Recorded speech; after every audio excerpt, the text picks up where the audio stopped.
Marcos capítulo 3, 28 a 30, eu farei a leitura e peço aos irmãos que acompanhem. E meus irmãos, eu quero pedir a vocês uma extrema atenção e reverência, porque esse texto eu vou pregar sobre o pecado imperdoável, as palavras mais graves da Bíblia, ou seja, aqueles pecados que Deus não perdoa jamais, nem o próprio Deus. Então, por favor, sejam reverentes, atentos, porque as palavras de hoje são muito graves, e foram aquelas mais graves as quais o Senhor Jesus Cristo pronunciou no seu ministério terreno. Então, por favor, lhes peço uma redobrada atenção e reverência nesse momento. Marcos 3, 28 a 30 diz assim: em verdade vos digo que tudo será perdoado aos filhos dos homens, os pecados e as blasfêmias que proferirem. Mas aquele que blasfemar contra o Espírito Santo não tem perdão para sempre, visto que é réu de pecado eterno. Isto porque diziam: está possesso de um espírito imundo. Vamos orar. Nosso Deus e Pai, que palavras graves das Sagradas Escrituras. Se a Tua palavra é inspirada e é verdadeira, e de fato é, aquilo que Cristo diz e Marcos registrou é a Tua palavra para aquele tempo e para todos os tempos, e é a verdade. E se há um pecado a qual nem mesmo o Senhor, na sua onipotência, não pode perdoar, que o Senhor tenha misericórdia de nós, que o Senhor nos dê um coração aberto para as sagradas letras, que nesse momento, ó Deus, o Teu Espírito seja derramado sobre nós de maneira tão intensa e grandiosa, que os nossos corações se abram para as Sagradas Escrituras e recebam essa palavra com tamanho zelo, que venhamos arder nos nossos corações e nos quebrantar diante do Senhor. Nos dê um verdadeiro sentimento do nosso pecado, nos dê, ó Deus, um verdadeiro terror da Tua santidade e da Tua ira nessa noite, que nós nos sintamos realmente como pecadores diante de um Deus cheio de ira, mas nos sintamos também como pecadores perdoados diante de um Cristo cheio de misericórdia. Quero Te implorar que o Senhor me dê sabedoria ao pregar esse texto dificílimo das Escrituras, e dê sabedoria aos Teus servos de ouvir esse texto também, e que nós estejamos com todo o nosso ser voltado para o Senhor nesse momento. Nos tire as distrações e os focos em coisas deste mundo fora daqui agora, mas que nossa atenção esteja voltada para o trono da Tua glória, e nós vejamos essa glória espargir em Cristo para o nosso perdão, e que acima de tudo, ó Deus, esta pregação venha glorificar o Teu nome. É em Cristo que eu imploro essas coisas, com a Tua santa misericórdia, bondade, graça, benignidade para conosco nesta noite. Amém. Queridos irmãos, esse texto é um texto que é muito grave, das palavras mais graves de Jesus, e é um texto que desmistifica muitas falsas doutrinas ensinadas nas igrejas dos nossos dias. Hoje é muito comum nós ouvirmos dentro das igrejas, inclusive presbiterianas, mesmo indo de encontro ao símbolo de fé das nossas igrejas, da nossa igreja, que diz que nem todas as coisas são igualmente odiosas diante de Deus, é comum nós ouvirmos: não há pecadinho e pecadão. E isso, infelizmente, é uma bobagem sem tamanho. O próprio Jesus Cristo, diante de Pilatos, disse para ele: aquele que me entregou a ti, maior pecado tem. Ou seja, há um pecado maior do que o outro. No entanto, todos os pecados são terríveis e desagradáveis a Deus. Mesmo que haja alguns que sejam mais desagradáveis e odiosos à vista dele, todos os pecados são abomináveis diante de Deus. E mesmo um singelo pecado, entre aspas, por assim dizer, e falo com muito temor isso, ou seja, o menor dos pecados, já nos é suficiente para a nossa condenação eterna. Foi Cristo quem ensinou essas verdades. No entanto, os pecados mais graves e os pecados menos graves, todos eles são passíveis do perdão que há em Cristo Jesus. Mas esse trecho das Escrituras que vou expor aqui hoje mostra que há um pecado tão odioso, tão hediondo, tão grave diante de Deus, que nunca pode receber o perdão do Deus que perdoa pecados. Esse pecado é comumente chamado de o pecado contra o Espírito Santo, o pecado eterno, ou o pecado para a morte. E hoje nós vamos tentar entender o que é esse pecado, não só neste trecho de Marcos, mas em outros dois textos das Escrituras que nós já lemos e que compõem todo o escopo do ensino da Bíblia acerca do pecado que não tem perdão diante de Deus. Para nós entendermos bem o que está acontecendo aqui, eu quero lembrar-lhes quando Jesus pronuncia esta palavra acerca do pecado imperdoável. Nós temos visto em Marcos que os feitos de Jesus e a narrativa do Evangelho, mostrando os feitos e as palavras de Jesus, davam uma prova clara de que Jesus era sim o Filho de Deus, que veio para perdoar pecados e salvar pessoas. Isso ficou provado diante dos circunstantes do ministério terreno de Cristo, por meio dos sinais. Nós já aprendemos que aqueles milagres que Cristo fazia, e que depois só foram repetidos pelos apóstolos, são chamados de sinais na Bíblia, lá em João 20, 31. Os sinais vão além dos milagres. Os sinais têm um propósito: demonstrar quem é Jesus, o que Jesus veio fazer por nós. Jesus então está diante de multidões realizando esses sinais. Ele havia acabado, nesse trecho das Escrituras, de curar um homem que era surdo, mudo e cego também. Isso não está no livro de Marcos, mas está lá no livro de Mateus e Lucas. E diante dessas curas que Jesus vai realizando, e sobretudo essa, os fariseus estavam a tal ponto agoniados do ministério de Cristo, que eles queriam matá-lo.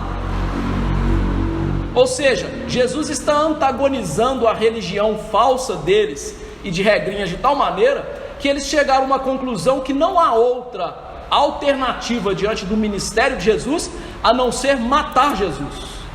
Isso está em Marcos 3, capítulo 6, capítulo 3, verso 6. E com tudo isso, diante de mais provas, aqueles homens, não podendo mais tomar certas reações contra Jesus, eles decidem dar uma cartada no ministério de Cristo, ao dizer que Jesus estava possesso de Satanás. O motivo deles falarem que Jesus estava possesso de Satanás é que diante da cura desse homem, a multidão começou a dizer: é este porventura o filho de Davi? Ou seja, é este o nosso Salvador?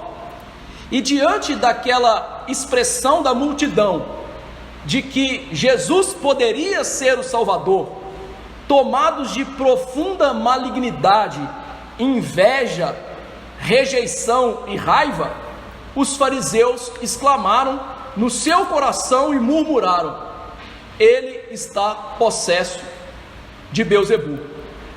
Nós vimos que na narrativa de Marcos mostra que Jesus era um Salvador incompreendido, a multidão não sabia quem era Jesus, e que Jesus não era compreendido nem pelos seus irmãos, que queriam prendê-lo, levá-lo para casa, porque achavam que ele estava louco. Depois disso, Jesus conta 3 parábolas que nós vimos na semana passada, que é a sua explicação lógica de por que ele não poderia estar possesso de Beelzebu. 2 parábolas falando de um reino e de uma casa, que se referiam ao reino e à casa de Satanás, que Jesus mostrou que ele estava na verdade saqueando o reino e a casa de Satanás. E por fim, ele mostrou que ele estava amarrando o valente, ou seja, tomando a autoridade de Satanás sobre o cosmos, sobre a criação, que anteriormente era de autoridade de Adão, e era isso que Jesus estava fazendo. Então, diante das 3 parábolas de Jesus, que mostram logicamente que os fariseus não podiam ter razão, Jesus pronuncia estas graves palavras sobre o pecado imperdoável. Então, estes 3 versos, o que eles querem nos ensinar? Jesus pode perdoar todo tipo de pecados, menos um: o pecado contra o Espírito Santo. Graças a Deus, Jesus começou esse texto no verso 28, que é o nosso primeiro ponto, que é o perdão de todos os tipos de pecados. É interessante que Jesus, antes de dar a eles essa grave exortação de que ele não poderia perdoar os pecados cometidos contra o Espírito Santo, Jesus vai dar aqui uma afirmação gloriosa do Evangelho. Ele diz: em verdade vos digo que tudo será perdoado aos filhos dos homens. É interessante que ele compõe a cena chamando aqueles homens e lhes mostrando em primeiro lugar essa grande verdade, que há misericórdia de Deus. No entanto, eles estavam prestes a ultrapassar a linha da divisória da misericórdia de Deus. Eles estavam no limite da misericórdia de Deus e do abuso dessa misericórdia, da longanimidade, da paciência de Deus. Jesus aqui, queridos irmãos, ele começa essa exortação com algo que nós, seres humanos, deveríamos logo aprender: o perigo da longanimidade de Deus. A longanimidade de Deus nos é uma bênção, mas ela também nos é perigosa. A longanimidade de Deus faz com que Deus não puna os nossos pecados de uma vez, e ele então prolonga o seu fôlego, retendo a sua ira até que ele a despeje sobre nós. E por que Deus retém a sua ira? Porque Deus é longânimo. Muitas vezes nós abusamos disso e prosseguimos no caminho de pecado, emaranhando-se cada vez mais no pecado, descendo cada vez mais na esfera do pecado, enquanto Deus vai prolongando a sua misericórdia, a sua longanimidade. Isso é algo perigoso. Isso é algo que muitos que estão dentro das igrejas estão abusando, ao não se arrepender, ao não confessar os seus pecados, a não amar a Cristo de todo o coração e depender de Cristo completamente. Estão abusando da longanimidade de Deus. Por isso, Jesus começa mostrando essa longanimidade de Deus, incitando-os a confessar o pecado, a deixar o pecado, dando uma gloriosa declaração do perdão. Deus perdoa pecados. E é interessante que ele começa essa exortação com essa expressão "em verdade", que no português está assim, mas no grego é amém. Jesus começa essa sua frase com um amém. O amém, costumeiramente, a gente usa no fim da oração, não é? que é o assim seja, ou seja, aquilo que eu declarei, Deus, solenemente eu digo, eu confirmo o que eu disse, eu aqui empenho minha palavra naquilo que eu orei. Mas Jesus começa a exortação no texto original, não com em verdade, mas amém. E ao começar essa exortação com um amém, ele aqui nos liga à teologia do Antigo Testamento. Ele claramente aqui impõe sobre essa frase uma conotação messiânica, porque lá no Antigo Testamento, em diversos lugares, Deus começou os seus discursos com a palavra amém. E quando Deus queria mais enfaticamente falar algo com seu povo, ele usava o duplo amém, que também é usado por Jesus em diversos conceitos. Lá no Evangelho de João, nós temos várias vezes isso, Jesus repetindo, a expressão em verdade vos digo, que no original é amém, amém, eu digo para vocês. E quando Jesus fazia isso, ele estava se identificando como Deus, porque essa era a maneira de Deus falar no Antigo Testamento, mostrar o empenho da sua palavra. Se Jesus não fosse Deus, jamais ele poderia usar o amém no começo da frase. É como se ele estivesse dizendo assim: porque eu sou Deus, eu posso declarar isso para vocês com toda certeza. Essa é a ideia de Jesus. E ao fazer isso, ao começar a sua frase com amém, algo que os judeus não fariam, ali ele já está demonstrando para ele que a sua mensagem aqui é verdadeira, pode ser crida, pode ser acolhida por eles. Ou seja, Deus perdoa pecados. Nós temos aqui um segundo motivo para Jesus começar essa fala com um amém, que é a solenidade, a importância do que ele vai falar. Jesus vai falar de perdão de pecados e de um pecado que não pode ser perdoado, ou seja, um assunto essencial para o homem. O verdadeiro problema dos seres humanos é pecado. Muitas vezes nós pensamos que o problema da nossa vida é o marido que é chato, é a mulher que não é boa, é o filho que é desobediente, é o governo que nós temos, é a estrada que é esburacada, que é a falta de dinheiro, é a casa que mofa, que é o clima e tudo mais. Mas o verdadeiro problema do homem, e que é urgente e sério, e que pode levá-lo para a ira eterna de Deus, chama-se pecado. Nada resolve esse problema a não ser Deus. Você pode ir no país mais desenvolvido do mundo, que você vai ter adultério, pornografia, assassinato e tudo quanto é coisa de tipo ruim, mesmo que as estradas sejam maravilhosas, as cadeias pareçam até de luxo, o metrô é limpo, o salário é bom, todo mundo tem carro bom, mas lá tem o problema verdadeiro do ser humano, chama-se pecado. E esse é o verdadeiro problema. Por isso Jesus começou a sua fala sobre isso. E ele fala com amém para mostrar a eles o seguinte: olha, a minha fala sobre o perdão de pecados é verdadeira, e é isso que vocês têm que se apegar. E meus irmãos, esse assunto de perdão de pecados, ele é tão solene, que como eu já disse, Jesus usa esse amém. Infelizmente, esse assunto não tem parecido solene nos púlpitos das igrejas e por aqueles que se dizem crentes. Hoje, se falamos de perdão de pecados, que nós somos pecadores, que somos miseráveis e que merecemos o inferno, as pessoas se escandalizam. Mas é essa a mensagem que Jesus pregou, essa é a mensagem que os profetas do Antigo Testamento pregaram, e essa é a mensagem que os apóstolos pregaram. Nós lemos aqui hoje Efésios 2, que Paulo mostrou: todos nós nascemos perdidos em pecados. Todos nós nascemos ali, não como um bebezinho maravilhoso indo para o céu, mas como um bebezinho que é filho do diabo indo para o inferno. E esta verdade é a verdade solene das Escrituras. E é interessante que hoje muitas igrejas não têm a solenidade disso e enganam pessoas com um falso perdão, com um falso evangelho, que é muito grave, é muito sério.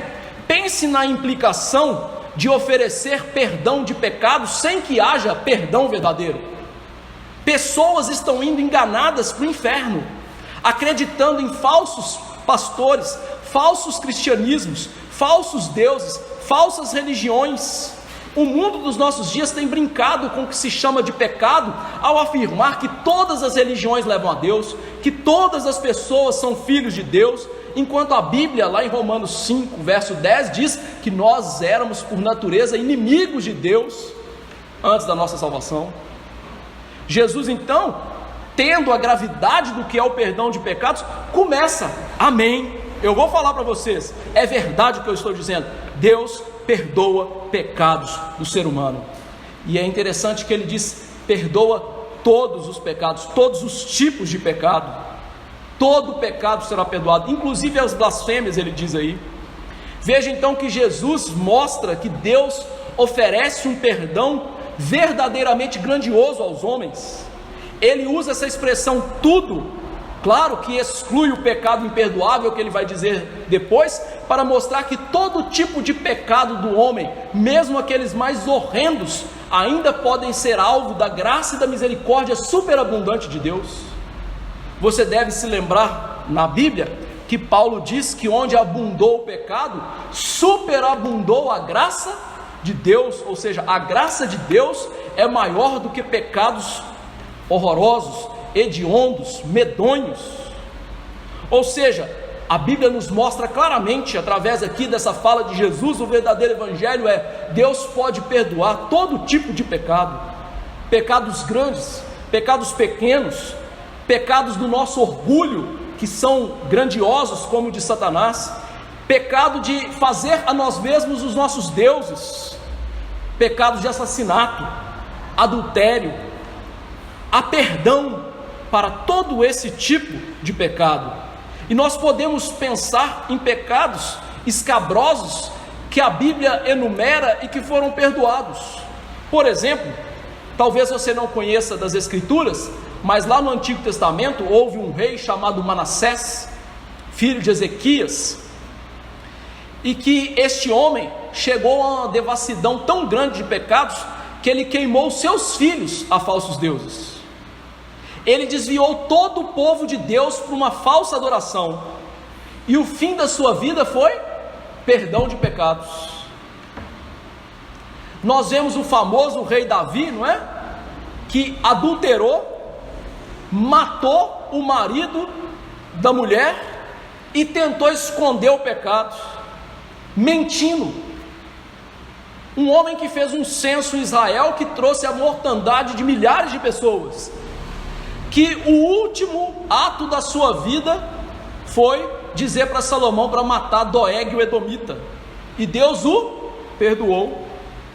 Você pode pensar em Pedro, que negou Jesus diante das pessoas mais simples, as serventuárias do sumo sacerdote, e ainda blasfemou diante de todos, dizendo que ele não conhecia Jesus, e Jesus vem a ele e perdoa. Você pode pensar em Paulo, que era um perseguidor da igreja, e que ele mesmo disse que ele arrastava os crentes, fazendo-os blasfemar por meio de tortura em relação ao nome de Jesus, e que ele é perdoado por Deus. E você pode pensar em inúmeras histórias, homens e mulheres, autores de grandes pecados, pequenos pecados, e elencá-los, que Deus os perdoou. Você pode se colocar nessa lista, que cometeu grandes pecados, pequenos pecados, e que você estava debaixo da condenação infamatória do inferno de fogo, mas Deus lhe perdoou. E é interessante que a Bíblia é muito clara para nós: a alma que pecar, esta morrerá. Pecados levam para o inferno, grandes ou pequenos, mas o sangue de Cristo aqui é tão precioso, tão purificador, que Deus pode perdoar pecados graves ou menos graves, mas o sangue de Cristo é suficiente para nos purificar aos olhos de Deus. O sangue de Cristo é um pagamento tão adequado ao pecado, que Deus aceita e nos perdoa, que Deus toma o sangue de Cristo como pagamento da nossa dívida e perdoa todos os pecados, antes da nossa conversão e depois dela, e até o fim das nossas vidas. E essa é a grande declaração do Evangelho. E veja que Jesus ainda faz a questão de afirmar que Deus perdoava até as blasfêmias dos filhos dos homens. Blasfêmia é aqui significativo, porque os judeus sabiam que o pecado de blasfêmia contra Deus era algo tão grande, que lá no Antigo Testamento, quando uma pessoa blasfemasse em relação ao nome de Deus, ela tinha que ser morta instantaneamente. Tão grave é o pecado da blasfêmia, falar algo contra Deus, brincar com o nome de Deus, zombar com o nome de Deus. E Jesus, nos textos de Mateus e Lucas, até cita blasfêmia em relação ao nome dele, ou seja, Deus pode perdoar alguém que blasfema em relação até mesmo a mim, o Filho do Homem.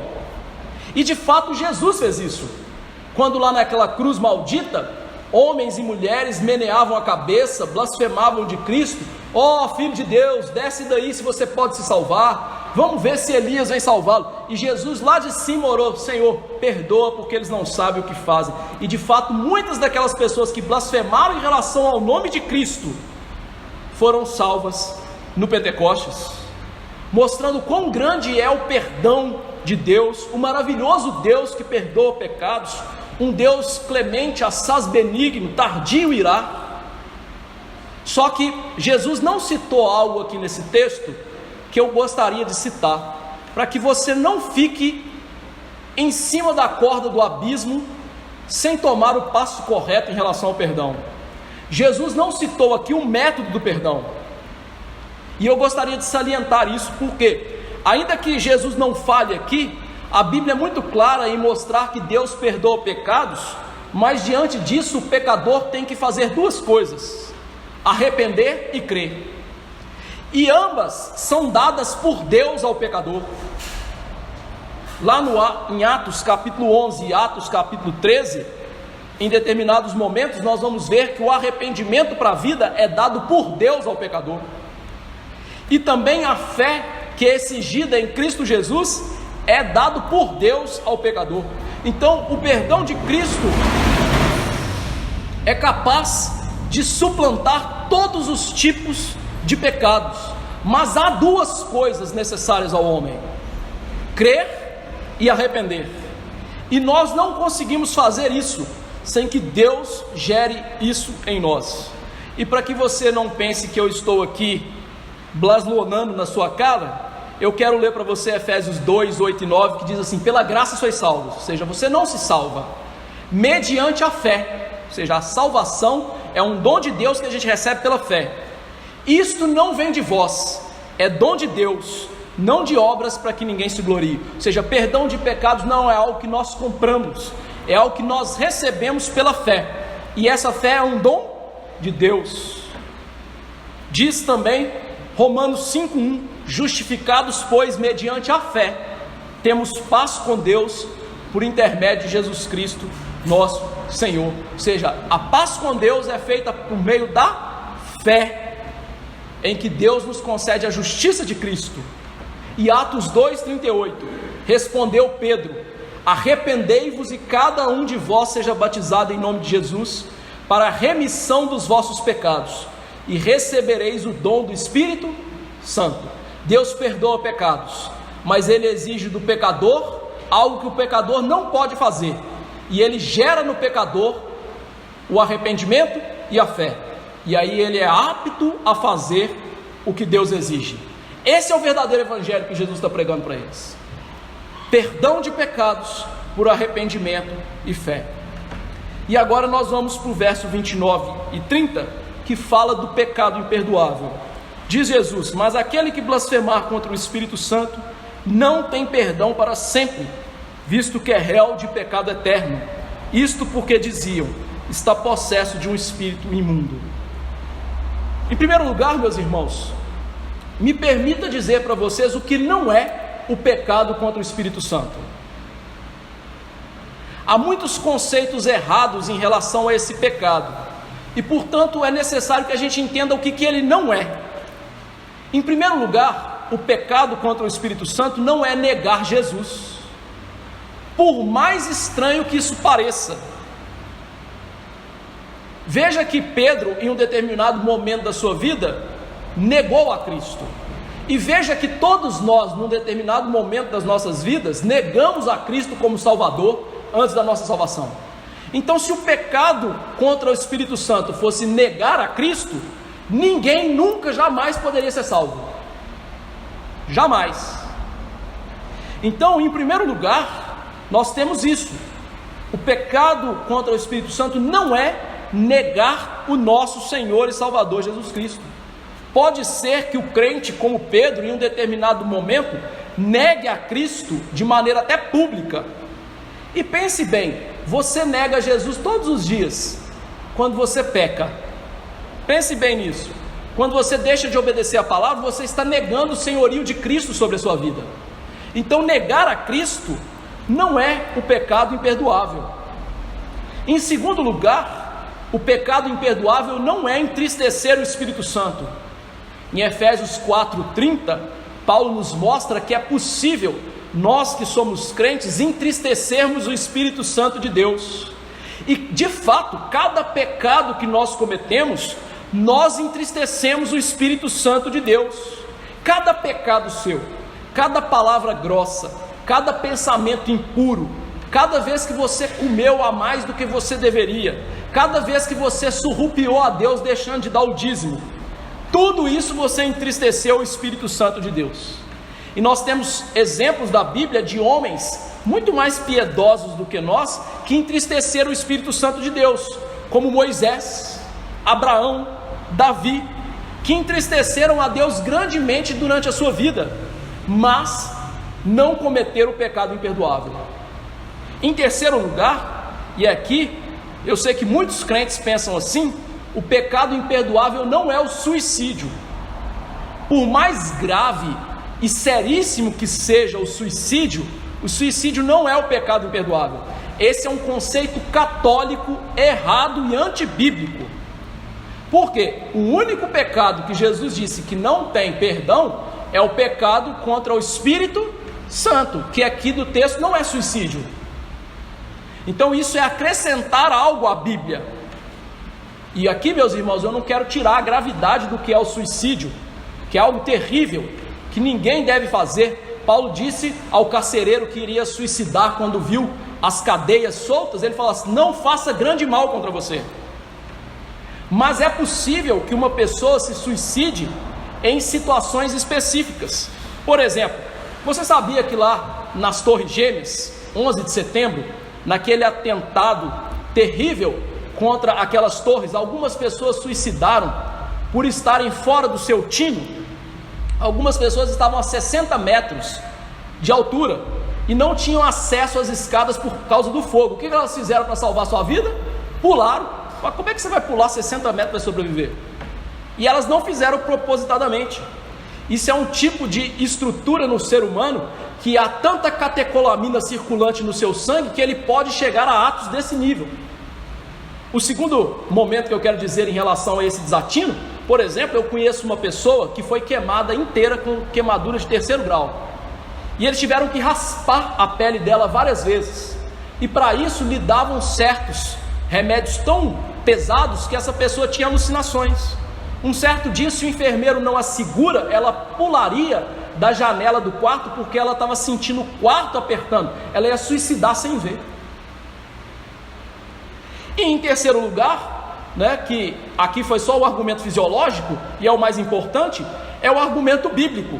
Nós temos um suicida na Bíblia que está no céu e a Bíblia fala, que é um tal de Sansão, que está lá em Hebreus 11:32, que o narra como um herói da fé que está no céu. Sansão suicidou-se ao jogar o templo do falso Deus diante de si mesmo e dos seus inimigos, e ali ele se matou propositadamente, e a Bíblia o elenca como um herói da fé. A Bíblia dá um exemplo de alguém que tinha o pecado contra o Espírito Santo e suicidou também, chamado Judas. Judas pecou contra o Espírito Santo, cometeu o pecado eterno, mas o último ato dele foi um suicídio. Mas o suicídio não foi o pecado eterno, ele já tinha cometido antes, quando ele, com raiva, com ódio, perseguiu a Cristo, quis matar a Cristo e não confessou o seu pecado diante de Cristo. Então, o que não é o pecado imperdoável? São essas coisas que eu listei. Agora nós vamos entender o que é o pecado imperdoável. Veja que Jesus disse que é uma blasfêmia contra o Espírito Santo. Não é uma blasfêmia qualquer, não é uma blasfêmia nem contra Jesus e nem contra Deus. Abra comigo 1 Timóteo 1, verso 13, que você vai entender que a blasfêmia contra o Senhor Jesus Cristo tem perdão. 1 Timóteo 1, 13. Diz assim Paulo: a mim que noutro tempo era blasfemo e perseguidor, insolente, mas obtive misericórdia, pois o fiz na ignorância e na incredulidade. Guarde esses dois termos: ignorância e incredulidade. Então Paulo dá o exemplo de que ele era um blasfemo em relação a Jesus, mas ele não conhecia Jesus, ele não conhecia os fatos sobre Jesus. Então ele era um blasfemo e perseguidor, mas como ele mesmo disse, ele obteve perdão. Quando nós pegamos essa informação e vamos lá para aquilo que os escribas estão fazendo, há algo muito díspare aqui em relação à atitude de Paulo e o que os escribas estão fazendo.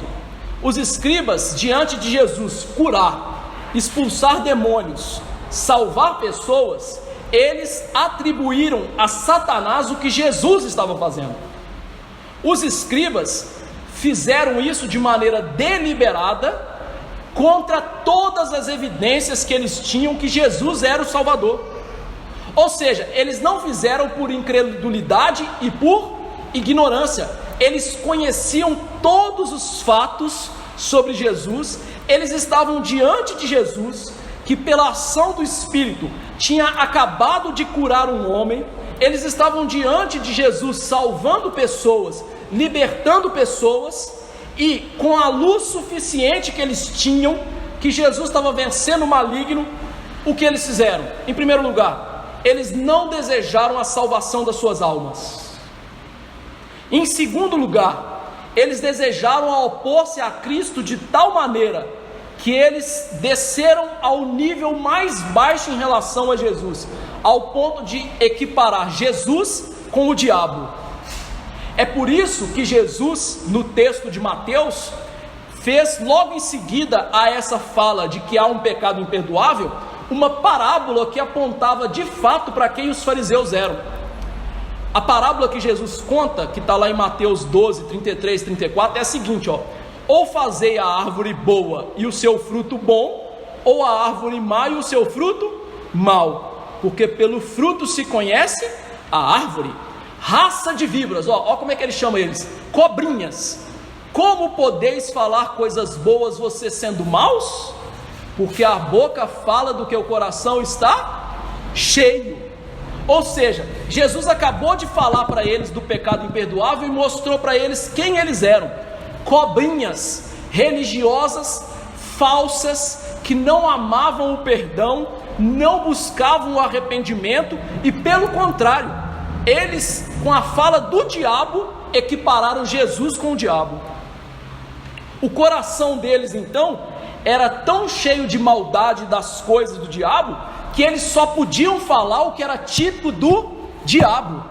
As palavras deles se condenavam, ou seja, as palavras deles mostravam quem eles eram: pessoas de coração endurecido, acusando Jesus falsamente, diante do perdão, diante da graça, diante de todas as evidências. Eles estavam fazendo o quê? Eu não acredito nisso, eu não acredito nisso. Eu vou dar um exemplo simples para vocês. Qual é a cor majoritária dessa garrafa? Preto, não é? Majoritária, a maior parte. Esquece a parte prateada. Preto. Todo mundo está vendo que é preto, não é? Mas imagine que você falasse assim: não, é rosa. É rosa, eu creio que ela é rosa, eu tenho certeza que ela é rosa. Ora, você está vendo que é preto, isso aqui não pode ser rosa. Nem nesse mundo, nem em qualquer mundo. Isso é preto. Eles estavam vendo Jesus como Salvador, eles estavam vendo Jesus como Messias, eles estavam vendo as curas e os sinais, e eles estavam falando o quê? É o diabo. Só pode ser o diabo. E veja que eles estavam ali, meus queridos irmãos, bem vivos diante de Jesus, mas mortos espiritualmente de tal maneira que eles chamavam o bom de mal e o mal de bom. Porque falar que Jesus é o diabo é chamar o bom de mal, e falar que o diabo é Cristo é chamar o mal de bom. Ou seja, eles chegaram ao nível mais baixo de espiritualidade. Quero fazer um parêntese aqui. Parece muito com os religiosos dos nossos dias, né? Que aceitam todo tipo de pecado na igreja e ainda conseguem afirmar que esses tipos de pecados são bons. Por exemplo, né, nós temos igrejas hoje que ordenam pastores homossexuais. Não, está certo, a pessoa pode ser o que ela quiser. Ora, isso é chamar o mal de bom e o bom de mal. As pessoas estão tão cegas espiritualmente como esses fariseus. Diante das escrituras, elas estão negando o que é claríssimo. Vou dar um outro exemplo, né? Há uma lei de proteção das mulheres, mas as mulheres podem matar as crianças nos seus ventres e falar que isso é bom. Ora, que bom pode ser o assassinato? Esse tipo de loucura que foi tomando o coração dessas pessoas, ao passo delas falarem: não, Jesus é o diabo. Por isso, o pecado contra o Espírito Santo consiste numa rejeição, numa calúnia consciente, maldosa, voluntária, contra todas as evidências e respectivo testemunho de convicção do Espírito Santo a respeito da graça em Cristo, atribuindo isso por ódio, por inimizade ao diabo. Cometer esse pecado é o homem atribuir voluntariamente, maldosamente, com todo o conhecimento, com toda a luz possível, aquilo que Deus faz ao diabo, aquilo que Deus acha que é bom, e falar que isso é mal. É uma difamação do Espírito Santo, de maneira clara, audaciosa, mostrando que o Espírito Santo é o espírito do abismo, que ele é todo cheio de mentira e que ele é do reino das trevas. Veja, meus irmãos, isso então não é um pecado contra a pessoa do Espírito, porque a pessoa do Espírito é igual ao Pai e ao Filho. Essa é um pecado contra a obra do Espírito, que é nos convencer e nos salvar, que é revelar para nós a graça gloriosa do perdão em Cristo Jesus. A raiz do pecado imperdoável, então, é um ódio consciente, deliberado, ao que se reconhece como divino e bom. É negar a ação de Deus em Cristo, é confundir Jesus com o diabo. Interessantemente, há um tempo atrás, né, uma desses professorzinhos aí, safardanos, esquerdistas, estava falando que Jesus foi com justiça para a cruz, que Jesus era uma praga, devia estar na cruz mesmo. Isso é uma loucura, que não tem perdão em Jesus. Por isso esse pecado, ele transcende os méritos de Cristo. Por quê? Porque esse pecador, pelas leis naturais de Deus em relação ao pecado, está agora fora do alcance renovador do Espírito Santo, porque ele atribui a obra do Espírito Santo ao diabo. Não é porque Deus não tem poder, é porque Deus estipula regras, inclusive para o mundo de pecados. Por isso eu comecei mostrando no nosso sermão que há pecado maior e menor. Ou seja, há uma lei de Deus em relação ao mundo do pecado, de tal maneira que Deus elegeu esse pecado para estar fora de toda possibilidade de arrependimento e fazer com que o homem tenha a sua consciência cauterizada de tal maneira que nem a graça de Deus, nem Jesus Cristo, nem o Espírito Santo, nada pode tirar essa cauterização. Daí, aqueles que cometem esse pecado, você pode muito bem ver que eles têm um ódio consumado a Deus com toda a sua força, daquilo que eles conhecem e sabem ser verdade, mas negam. E eles têm prazer em ridicularizar, difamar o que é santo. Não tem nenhum interesse em relação à sua alma eterna. Por isso, o pecado blasfemo contra o Espírito Santo é uma rebeldia completa contra Jesus, que é somente possível fazer depois de nós conhecermos os fatos claros da vida de Jesus. Por isso o verso 30, Marcos dá uma explicativa, que o pecado contra o Espírito Santo estava sendo cometido, porque eles diziam: Jesus está possesso de Beelzebul. No entanto, este texto não é o único da Bíblia que a teologia reformada reconhece como pecado mortal. Eu vou, de maneira en passant, passar pelos outros dois textos, porque João Calvino e os teólogos de Westminster, ou seja, os divines, que escreveram os símbolos de fé da nossa igreja, eles entenderam então que o pecado contra o Espírito Santo, além desse texto, é algo chamado de apostasia, que é o abandono irreversível, deliberado e consciente da fé cristã. É uma pessoa que renuncia à palavra de Deus, extinguindo a luz da palavra, e se nega a provar do dom celestial e de participar do Espírito Santo de maneira salvífica. Ele é cometido quando os homens deixam a igreja, declarando então guerra contra Deus, extinguindo aquilo que Deus poderia fazer na sua vida. Esse pecado está lá em Hebreus 6, 4 a 8, que nós lemos, e eu vou refrescar para os irmãos. Diz o seguinte: é impossível, ele começa assim: é impossível que aqueles que uma vez foram iluminados, olha o conhecimento, e provaram o dom celestial, e se tornaram participantes do Espírito Santo, e provaram a boa palavra de Deus, os poderes do mundo vindouro, e caíram. Sim, ele repete, é impossível outra vez renová-los para arrependimento, visto que de novo estão crucificando para si mesmos o Filho de Deus, expondo a ignomínia. Por quê? Motivo, por quê? Porque a terra absorve a chuva que frequentemente cai sobre ela, e produz erva útil para aqueles por quem é também cultivada, e recebe bênção da parte de Deus. Mas se produz espinhos e abrolhos, é rejeitada, perto está a maldição, e o seu fim é ser queimada. O autor de Hebreus está aqui mostrando uma outra faceta do pecado imperdoável, que no contexto do livro dele, eram aquelas pessoas que começaram na fé cristã, mas queriam abandonar a fé cristã, voltando para o judaísmo, em troca da salvação do judaísmo. O texto nos mostra que essas pessoas não podem mais ser perdoadas.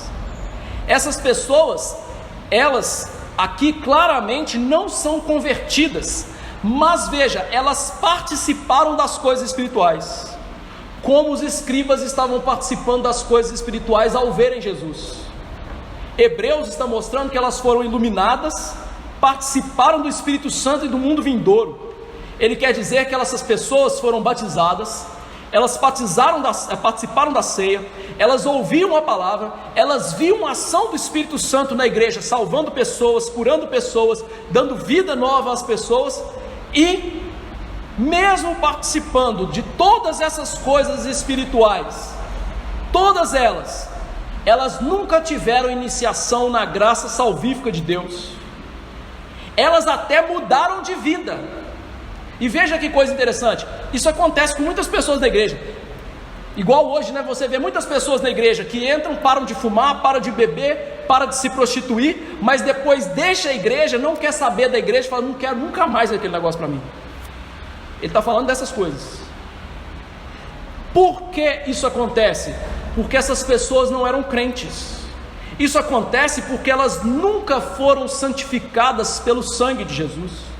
Essas pessoas, tais como Judas, veem as coisas de Cristo na palavra, na pregação, nos símbolos visíveis, e mesmo assim elas rejeitam a graça continuamente que lhes é oferecida gratuitamente no Evangelho.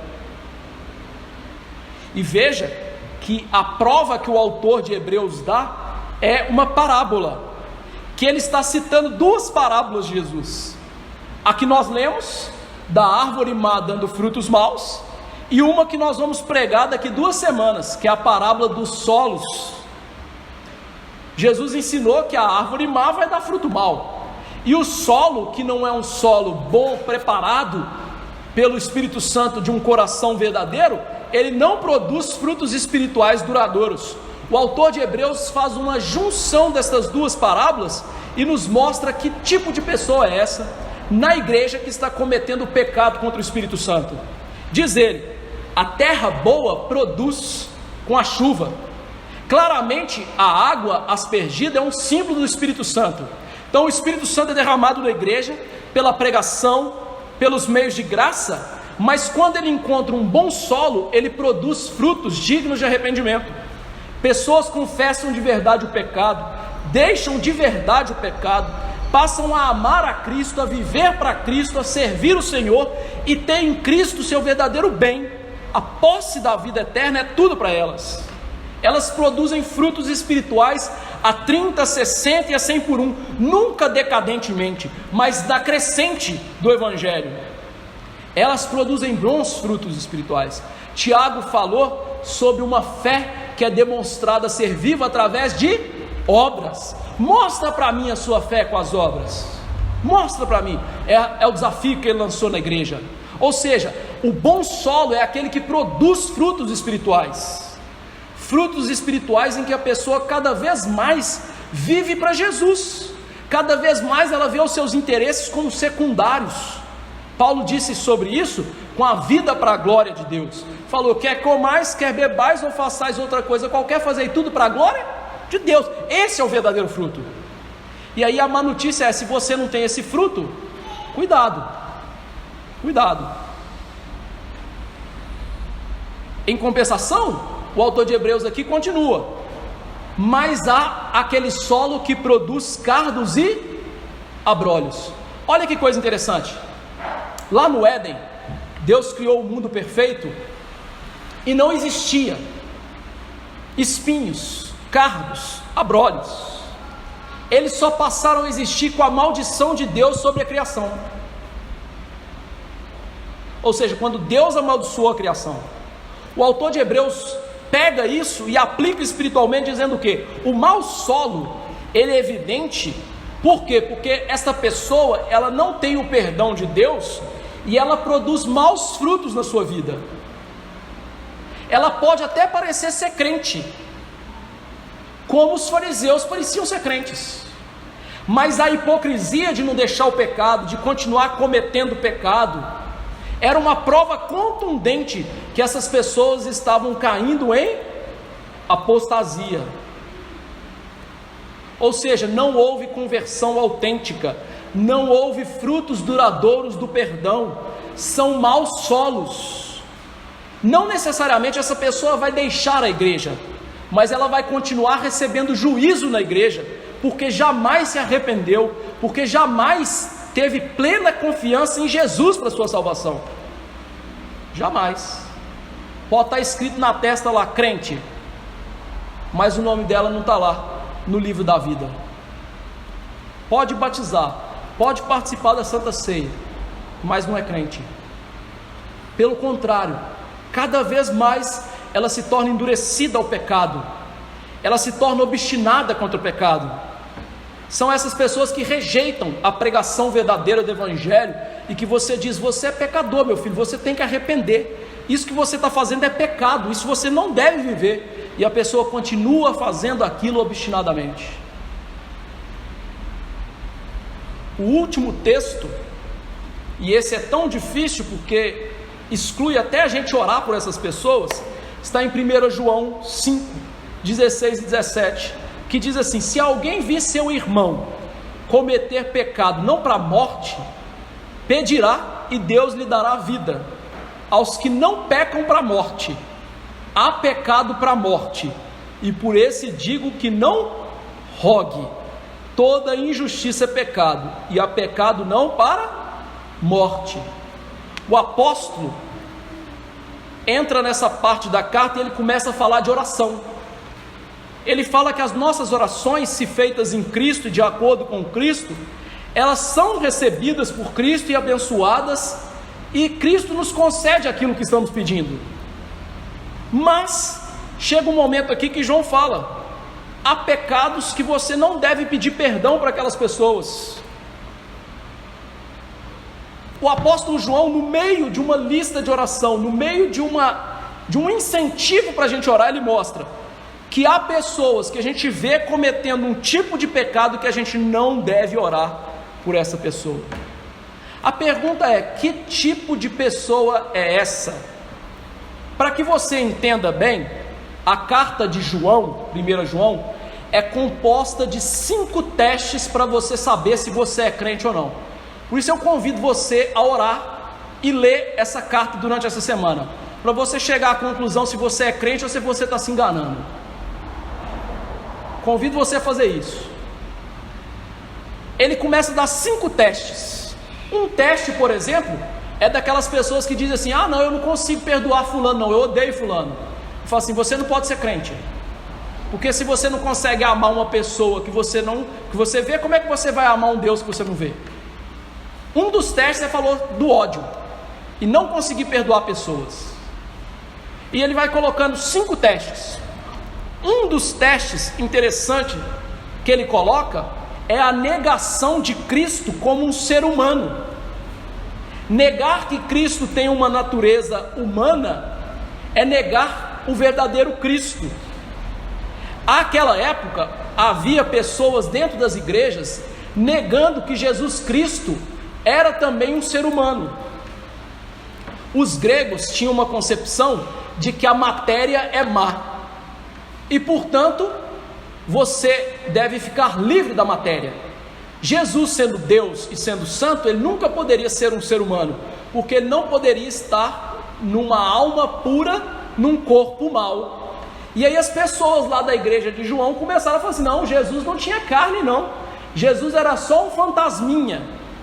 Só que veja uma coisa interessante: se Jesus tinha que morrer para perdoar os nossos pecados, como é que um fantasminha ia morrer?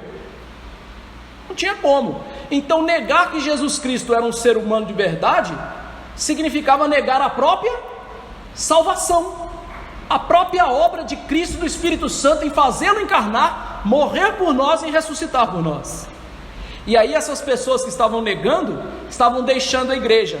E João escreve um versículo específico para essas pessoas que estavam cometendo o pecado para a morte. Ele diz assim: eles saíram do nosso meio, entretanto não eram dos nossos, porque se tivessem sido dos nossos, teriam permanecido conosco. Eles se foram para que ficasse manifesto que nenhum deles é dos nossos. João está escrevendo que diante desse teste, aquelas pessoas que não passavam nesse teste de confessar que Jesus é verdadeiro Deus, mas também é verdadeiro homem, essas pessoas estavam cometendo o pecado para a morte. Por quê? Porque eles tinham toda a evidência de que Jesus era Deus, mas que Jesus era um ser humano, porque ele tinha morrido e ressuscitado para a salvação deles. Sendo assim, nesse texto de Hebreus e nesse texto de 1 João, a blasfêmia contra o Espírito Santo, diz um autor reformado, é o resultado do processo e progresso gradual do pecado naquele que se diz crente. É o entristecimento do espírito provocado pela impenitência, que conduz à resistência ao espírito, que leva a apagar o espírito, e que a solução é o arrependimento, mas que nunca chega. Ou seja, o pecado imperdoável é chamado de apostasia. Ele é cometido por pessoas que estão na igreja, ouvindo de Jesus, lendo a palavra, lendo a Bíblia, fazendo, entre aspas, suas orações, e que se acham crentes, mas negam toda a verdade da palavra, não se arrependem dos seus pecados, e na verdade, lá no íntimo, eles odeiam as coisas de Deus. Esse é o pecado imperdoável. Então, diante disso, como que a gente deve viver esse texto? O que a gente deve fazer com esse texto? O apóstolo João, nesse breve texto que eu li para os irmãos, ele nos dá uma segurança. Qual é a segurança? Porque você pode estar se perguntando: será que um dia eu cometi esse pecado ou vou cometê-lo? João diz que aquele que é nascido de Deus não vive em pecado.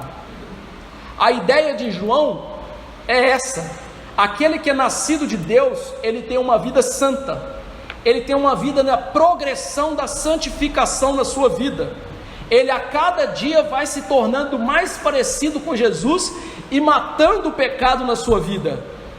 E ele pode chegar à conclusão inequívoca: ele não cometeu e jamais cometerá essa desaventurança eterna.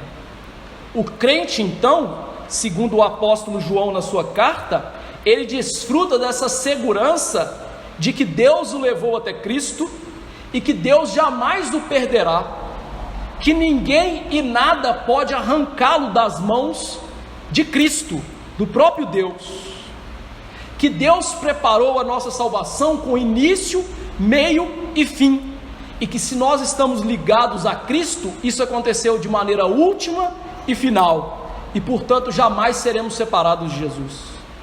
Assim, aquele crente que teme cometer esse terrível pecado, pode estar seguro que jamais o cometerá. Ele só precisa continuar vivendo em obediência à palavra, lendo-a, orando-a, amando-a, vivendo-a, e ele verá que ele de fato é um filho verdadeiro de Deus. O crente verdadeiro, ele é guardado pelo poder de Deus. Mas esse ensino, ele aqui também vem nos confrontar com um pecado que não pode ser perdoado, e é cometido com pessoas que têm luz suficiente para cometê-lo. Cuidado. Segunda aplicação: o que há de mais importante que o Evangelho oferece a nós é o perdão gratuito e pleno dos nossos pecados, remissão completa, como diz Atos 13:38, tomai conhecimento de que se vos anuncia remissão de pecados por intermédio deste, ou seja, Jesus, e por meio dele todo o que crê é justificado de todas as coisas.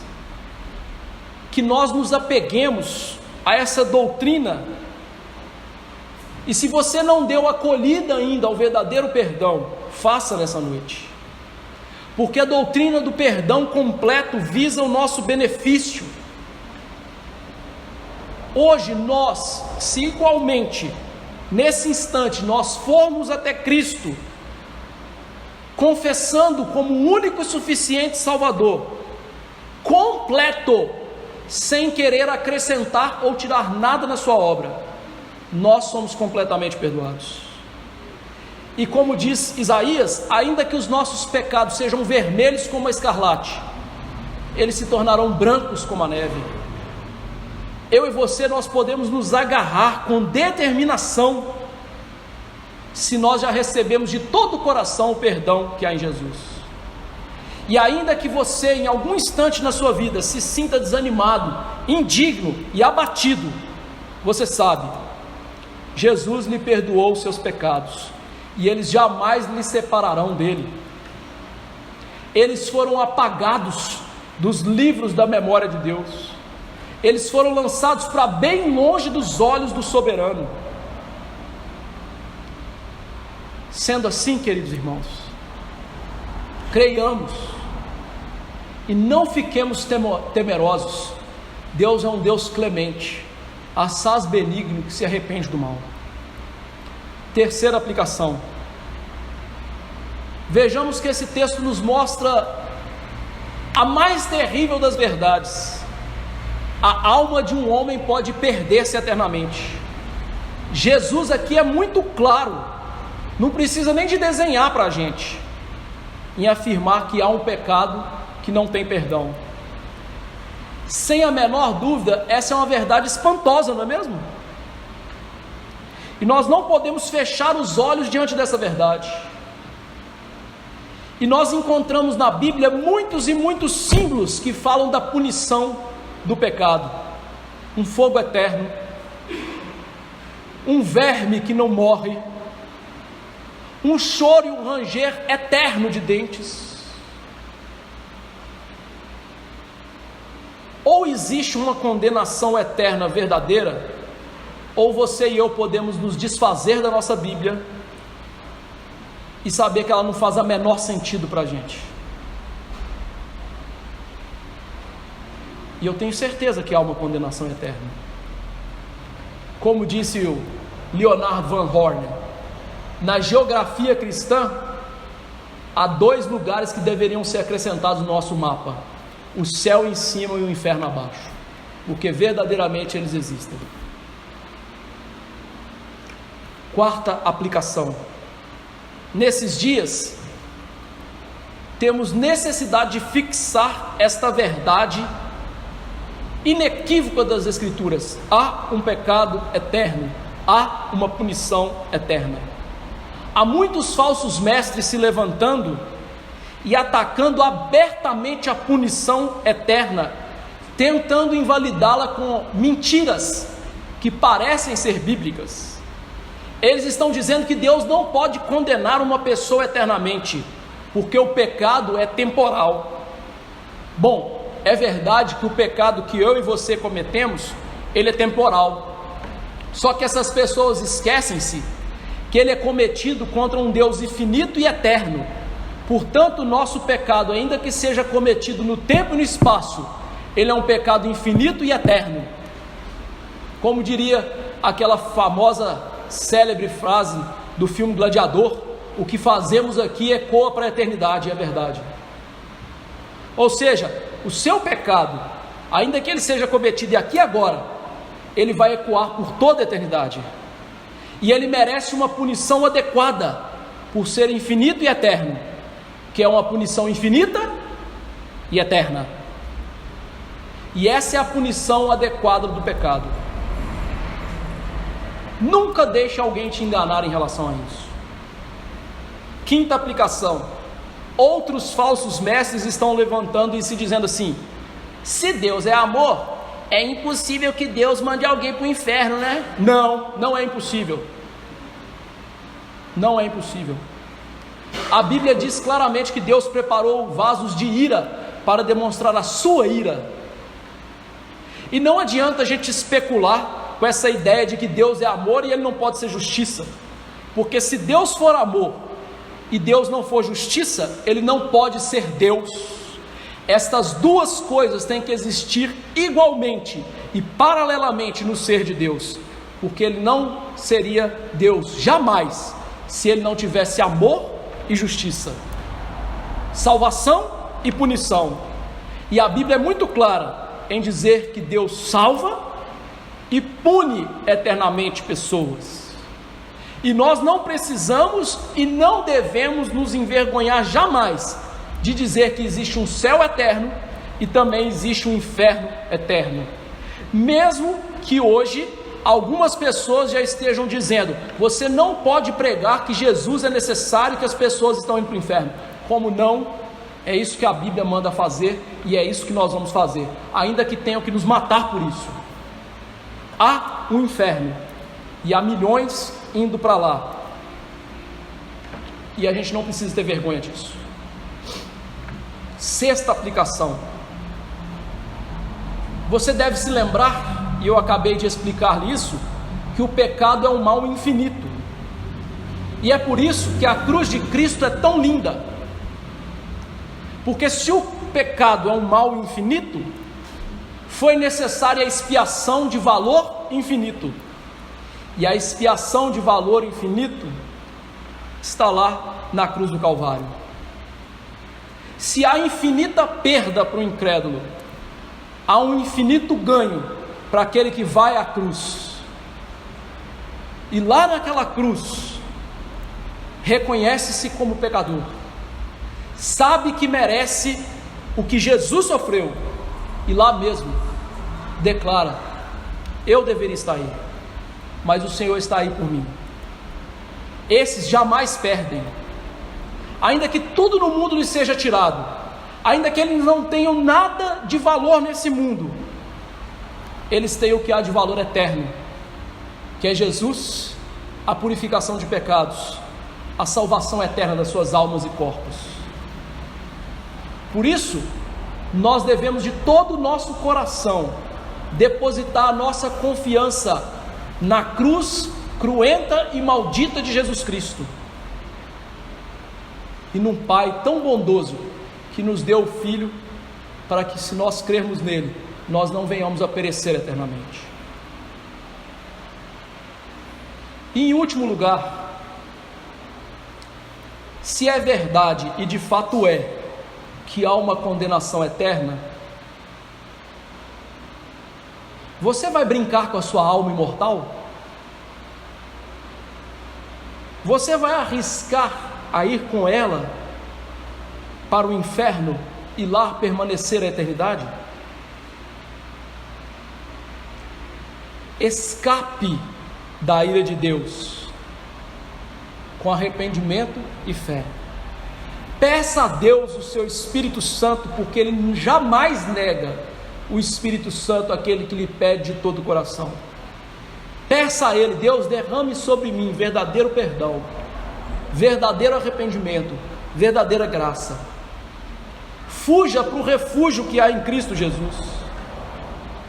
Jesus colocou hoje diante de nós a esperança do Evangelho, que Ele perdoa todos os nossos pecados, e ainda pode nos dar a certeza e o gozo dessa certeza. Tenha essa certeza, busque essa certeza.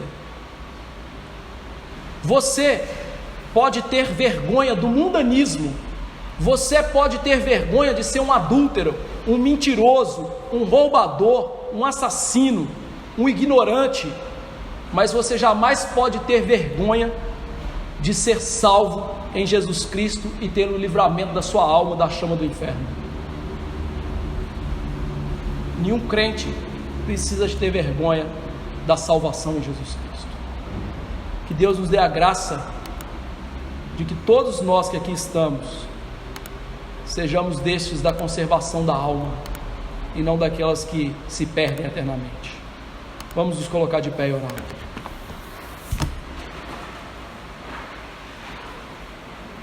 Senhor Deus Todo-Poderoso, te agradeço por esse texto de realidade dúplice, que mostra o perdão dos pecados. Ai, que glorioso perdão, Deus! Quão bom é saber que Jesus foi naquela cruz maldita perdoar-nos. Quão bom é saber que até mesmo quando blasfemarmos contra o Senhor, desavisadamente, como Jonas fez, Pedro fez, Paulo, podemos ainda ser perdoados. Mas que nós não nos escoremos nisso para viver uma vida deliberada em pecado, pois esse seria sim o pecado imperdoável. Que o Senhor, ó Deus, nos faça atentar para a luz que o Senhor tem nos dado nas Escrituras, nos sacramentos, na disciplina, nas orações, para que fujamos para o aprisco que é Jesus, o nosso Salvador. Ah, Deus, dê a nós solenidade, dê a nós, ó Deus, verdadeira consciência do pecado, e dê a nós gozo do verdadeiro perdão. Nós que outrora éramos gentios, afastados das alianças da promessa, adúlteros, idólatras, mentirosos, roubadores, adoradores de si mesmos, adoradores de falsos deuses e ídolos desse mundo, graças te dou porque há salvação e perdão para os nossos grandes e pequenos pecados. Ah, louvado seja o teu nome, Deus. Que nós fujamos para o Senhor Jesus, que diante da sua cruz não nos julguemos bons demais, que diante daquela cruz maldita nós nos apeguemos a Cristo e não a este mundo que passa, que lá deixemos todos os conceitos desse mundo, tudo aquilo que nos assedia de maneira tenaz, que nós nos desembaracemos e nos despimos, ou venhamos a nos despir de tudo aquilo que impede a caminhada com Cristo, que nós julguemos, ó Deus, a alegria de Cristo maior do que o opróbrio desse mundo, que nós, ó Deus, olhemos para Cristo com amor, com gratidão, com graça, com desejo intenso de servi-lo, que nós mostremos nas nossas vidas, ó Deus, frutos dignos de arrependimento. Se há entre nós aqueles que estão resistindo ao teu Espírito, que eles não venham cair nesse eterno pecado, tenha misericórdia deles. Se há daqueles, ó Deus, que estão achando tudo isso uma besteira, que o Senhor possa alcançá-los antes de cruzarem a linha de qual jamais passarão de volta para a graça. Ó Deus, que o Senhor tenha misericórdia das igrejas dos nossos dias, pregando um falso evangelho, falsas doutrinas, escondendo as Bíblias, ó Deus, nos púlpitos, sem falar de inferno, de pecado, da cruz, de Cristo. Ah Deus, que o Senhor possa alcançar-nos, porque suficientemente luz da Bíblia, do Evangelho, dos bens do Espírito, tem sido provado, e mesmo assim, há muitos caminhando para o inferno. Que o Senhor tenha misericórdia, derrama o avivamento e reforma nos nossos dias, começando no meu e no coração de cada um daqueles que está aqui nessa noite. Aviva a tua obra no decorrer dos anos, e que nós hoje, ao aprender essa solene verdade, não andemos mais no fio da navalha, arriscando nossas almas imortais, mas que nos agarremos ao Evangelho com tudo que somos e temos, para que o perdão seja nosso, e ele jamais será perdido, porque é do Senhor. Como disse o teu profeta, ao Senhor pertence a salvação. O que votei, pagarei. Que assim seja, ó Deus. É no nome de Jesus que eu imploro estas coisas. Amém. Que a graça do Senhor Jesus Cristo, o amor do bendito Pai e a consolação do terno Espírito Santo da promessa que usou Jesus, esteja conosco hoje e para sempre. Amém. Desde assentar, queridos irmãos.